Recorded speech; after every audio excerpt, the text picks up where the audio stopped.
Hello दोस्तों, स्वागत है आप सभी का अपना चैनल कॉमर्स क्लासेस।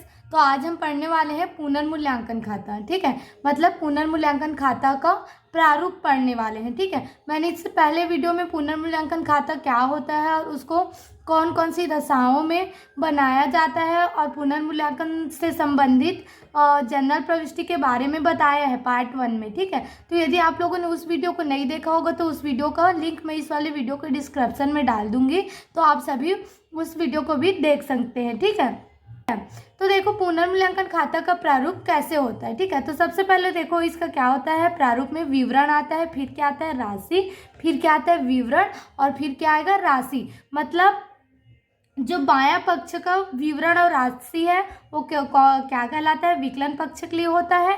और जो समकलन जो दायां पक्ष का विवरण राशि है वो किसके लिए ये उपयोग होता है, समकलन पक्ष के लिए उपयोग होता है। ठीक है, तो देखते हैं पुनर्मूल्यांकन खाता के विकलन पक्ष में किस चीज का एंट्री होता है और समकलन पक्ष में कौन कौन सी चीजों की एंट्री होती है। ठीक है,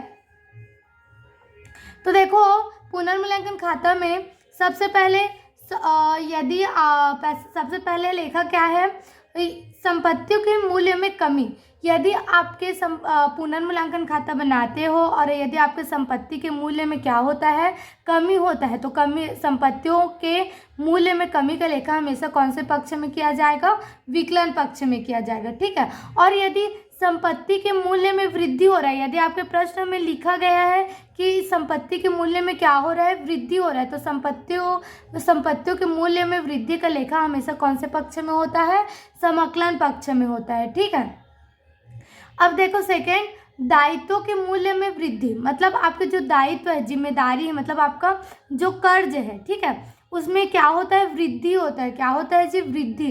तो हमेशा याद रखना, यदि दायित्व में वृद्धि होता है तो कौन से पक्ष में लिखाता है, विकलन पक्ष में लिखाता है। और यदि आपके दायित्व में क्या होता है, कमी होता है, ठीक है, जो आपकी जिम्मेदारियां है, आपके कर्ज है, वो क्या होता है, कम होता है, तो उसका लेखा कौन से पक्ष में होता है, समकलन पक्ष में होता है। ठीक है, तो आ गया समझ इतना। यदि संपत्ति के मूल्य में कमी होता है तो विकलन, संपत्ति के मूल्य में अगर वृद्धि होता है तो समकलन, और यदि दायित्व के मूल्य में वृद्धि होता है तो कहाँ आएगा, विकलन में आएगा।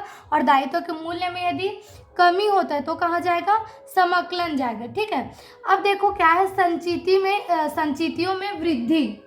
संचितियों में वृद्धि मतलब क्या समझ में आया आपको, जो देनदार पर संचय, देनदार पर प्रावधान होता है ना, ये सबको क्या बोला जाता है, संचितियां बोला जाता है। तो यदि आपके प्रावधान में क्या होता है, वृद्धि होता है, आपको ज़्यादा मात्रा में संचय करना पड़ रहा है, तो उसका लेखा कौन से पक्ष में होगा, विकलन पक्ष में होगा। और यदि आपके जो संचितियां हैं, मतलब जो देनदारों के लिए आप में जो संचय है, वो संचय के राशि में क्या हो रहा है, कमी हो रहा है, तो उसका लेखा कौन से पक्ष में होगा, पुनर्मूल्यांकन खाता के समकलन पक्ष में होगा। ठीक है, और छूटे हुए दायित्व का लेखा, मतलब कुछ दायित्व ऐसे होते हैं जिनका लेखा होना क्या हुआ रहता है, छूट जाया रहता है। ठीक है, तो छूटे हुए दायित्व का लेखा हमेशा याद रखना पुनर्मूल्यांकन खाता के कौन से पक्ष में होगा, विकलन पक्ष में होगा। ठीक है, और छूटी हुई संपत्तियों का लेखा, मतलब कुछ संपत्ति ऐसी होती है जो लेखा करने से क्या हो जाती है, छूट जाती है, तो उसका लेखा पुनर्मूल्यांकन खाता के कौन से पक्ष में होगा,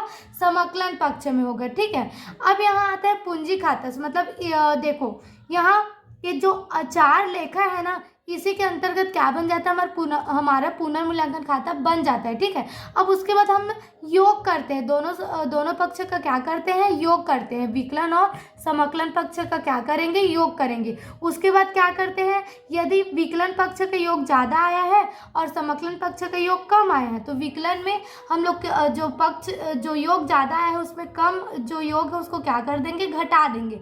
जैसे कि समकलन में क्या हुआ है, कम राशि है, तो शेष कहाँ आएगा, समकलन पक्ष में आएगा। तो शेष ले गए नहीं लिखा जाएगा, बल्कि इसमें क्या लिखा जाता है, पूंजी खाता को लिखा जाता है, मतलब साझेदारों को पूंजी खाता को लिखा जाता है। ठीक है, और हमेशा याद रखना, यदि आपको शेष कौन से पक्ष में आ रहा है, समकलन में आ रहा है, तो पुनर्मूल्यांकन खाता से आपको क्या हो रहा है, हानि हो रहा है। ठीक है, और यदि आपको यही शेष कौन से पक्ष में जाता है, मतलब आपका समकलन पक्ष ज़्यादा है और विकलन पक्ष क्या है, कम है, तो समकलन में आप विकलन को घटाने घटाने के बाद जो आपकी राशि बचेगा वो कौन से पक्ष में आएगा, विकलन पक्ष में आएगा। तो हमेशा याद रखना यदि आपका शेष कौन से पक्ष में आ रहा है, विकलन पक्ष में आ रहा है, ठीक है। तो आपको क्या हो रहा है, पुनर्मूल्यांकन खाता से लाभ हो रहा है, ठीक है।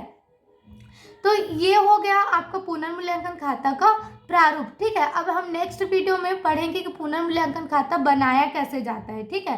तो यदि आपको टॉपिक समझ में आए, वीडियो पसंद में आए तो वीडियो को लाइक कीजिएगा और चैनल को सब्सक्राइब कीजिएगा, ठीक है। Thank you.